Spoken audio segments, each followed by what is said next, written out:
Welcome to my humble abode, darlings. Come in out of the rain and get comfortable. I have a story to tell you, and I hope you enjoy. If you do, be sure to like, comment, and subscribe. I'm marrying the man who is going to murder me. By Alpha Bacchus, 2000. I was just an 8-year-old girl when I told my dad that I saw Mom naked wrestling with a man that wasn't him. She swore up and down that she never cheated on him, but Dad didn't believe her. 2 years after the dust settled over the messy divorce, my mom started seeing a new guy she met in AA. She introduced me to him, but I already recognized him. He was the guy who I saw sleeping with my mom when I was 8. But they wouldn't have relations for the first time until 5 years later, on their wedding night. Mom was a good woman. It was around that time that I realized I could see things before they happened. I'll answer some of the questions you probably have. No, I don't know the winning lottery numbers. No, I don't get to choose what future I see. And no, it's not easy to change the future once I have a vision about it. My visions are a lot like those 1,000-piece jigsaw puzzles. I get to look at an image on the box and see how it will turn out in the end. But it's like other people are putting the puzzle together and I can't stop them. It might take a long time for them to be finished, or maybe there's only a few pieces left by the time I get involved. But for the most part, the pieces always fall into place. I can try to remove certain pieces or rearrange them or force the wrong pieces together. Sometimes I do end up changing the future for the better. Other times, all I ever accomplish is making the final result a lot sloppier.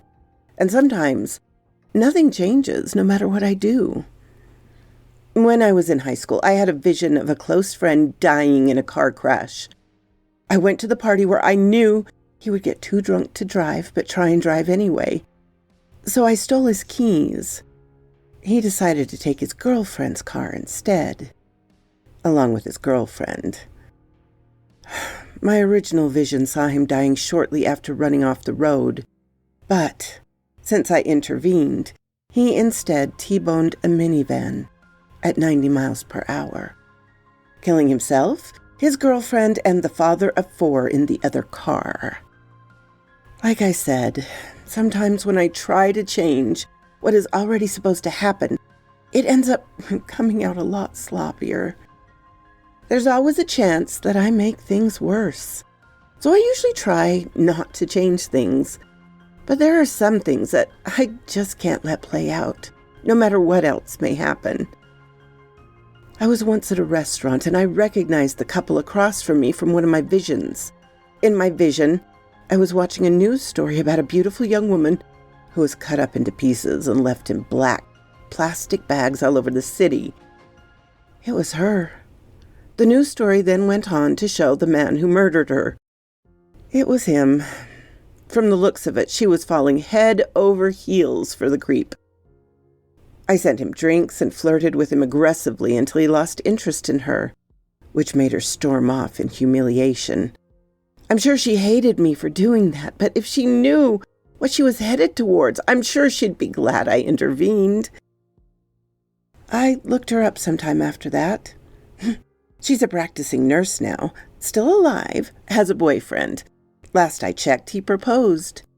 He seems like a much better guy than her date even pretended to be.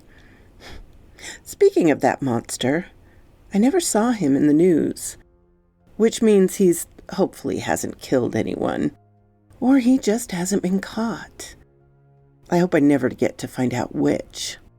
It's so much worse being a woman with this gift especially because I don't want to be alone forever. After I caused Mom and Dad to split up, I prayed every night that they'd get back together. But when it became clear that they never would, I promised myself that I'd find someone and have a happy marriage that I always wished they'd had. But being able to sometimes see how a date is going to end before it even starts has destroyed all my trust in men. And it's already hard to trust them. There are things that I feel like I'm almost ready to get back into, the dating scene, only to have a horrifying vision show how putting my trust in a stranger plays out. I know every guy isn't like that, but too many of them are. And I don't get to see the future of every date I go on, just a few of them. So the best I can do is avoid the truly awful men who attack me in my visions. But my visions have only saved me from some evil men. Some, not all. But I won't need to worry about other men anymore, because I know who I will end up marrying. I had a vision of a moment we shared together, something in the future. In it, he's wearing my father's wedding ring that I will give to him when I propose. Most guys are put off by a woman proposing, but not him.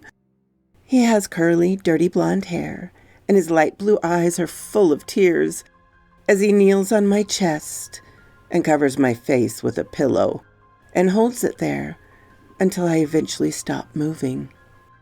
Seeing a vision of my own death never gets any easier to process, no matter how many times I've seen it happen. I often think about all the ways I could die, just like everybody else does. But it's so much worse when you are shown the complete puzzle like that, especially when you don't know how many pieces are left before it becomes reality. But there's one thing in the vision that makes it stand out from any others I've had before. Any other time I've had a vision of my own murder, my face always looks the same when I die. It's unmistakable. Even after the shock or fear or confusion or pleading, I always die with this regretful look on my face. But not in that vision. Right before the man with the dirty blonde hair lays the pillows on my face, I look peaceful. I look ready. I look happy. I look like I know what's going to happen. Like a woman with no regrets. A woman who feels safe and listened to and has been loved for years and years and years. I look like I finally understand something that could never be explained. I keep thinking about the way that I look in that vision. In my entire 32 years of life, I have never felt anything close to what I have seen I could feel in my last moments alive. I never thought I'd ever get to be happy. I've only ever imagined a deep, deep misery at the end of the line for me. As hopeless as it was lonely, I've spent my life convincing myself that my death would only be as terrible and painful as my life has always been, and I saw no way out of it. I've tried to take my own way out. Multiple times. I want to feel the way that I felt in that vision, and I know it's possible. No, it's guaranteed. All I have to do is accept it and try not to change the future that I've already seen. I can get all the things that I want in life. I just have to die.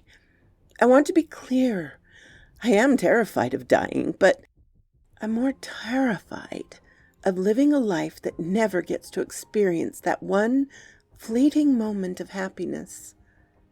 I'd rather risk dying happy than survive being unhappy.